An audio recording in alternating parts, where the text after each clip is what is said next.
तो आज जो रेसिपी मुझे नहीं आसी यही रेसिपी तो ओडिशार सबु जगह मिलेनी। यहाँ खास करी उत्तरांचल रे ही मिली था ओडिशार। यहाँ भी सबू मसरे भी ये फूल फुटेनी। यहाँ मे रु सेप्टेम्बर भितर ही फुटी थाए जमती कि वर्षा दिन कहया गले। तो चलतु आज नुआ रेसिपी टोकई कुंडई फूलर राई। तो प्रथमे देखूँ मुझे फूल को भल भाव में बाछि नहीं धोई सारिकी रखी। तो प्रथमे भल भाव में आप फूल को धोईकी बाछि दियंतु। एटी गोटे आलू मु नहीं छोट छोट काटी नहीं, गोटे पियाज, कटा टमाटो, सोरिष जीरा रसुणर पेस्ट मोटी बनई। प्रथमे कड़ाई रे 2 चम्मच आम तेल पकेबा। देखो तेल भी ताती सारा। यापर किसी फुटण आम ऐड करवा।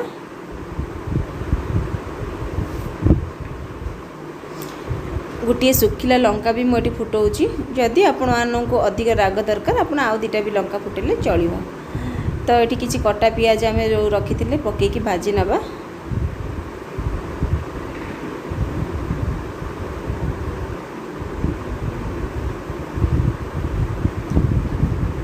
तापरे कटा आलू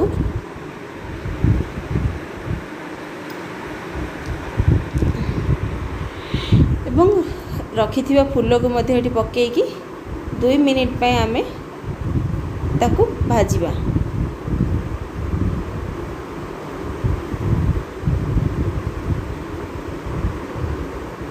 एवं स्वाद अनुसार लुण, हलदी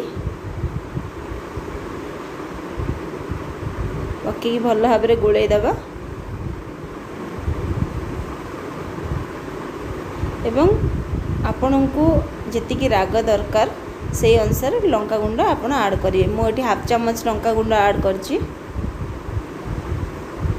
एवं रखि टमाटो भी आमे पकईकी या भल भाव में मिसई दबा। रखि बाटण भी आमे पकई दबा। एबे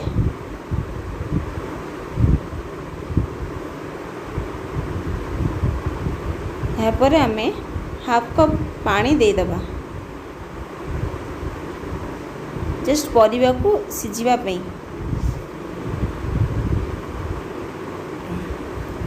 बेसी भी पानी दबानी कहीं ना पानी हेनी जिनसटा जमती कि मुदा टाइप ही हम। ताको हम घोड़े दबा 5-7 मिनिट पे।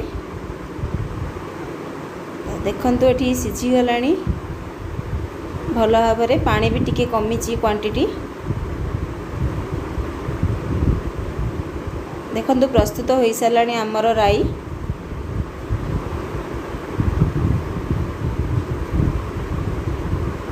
जदि आपण को यही टाइप किसी नुआ रेसिपी देखा इच्छा होची तो मो चैनल को लाइक एंड सब्सक्राइब करने को भूलु ना।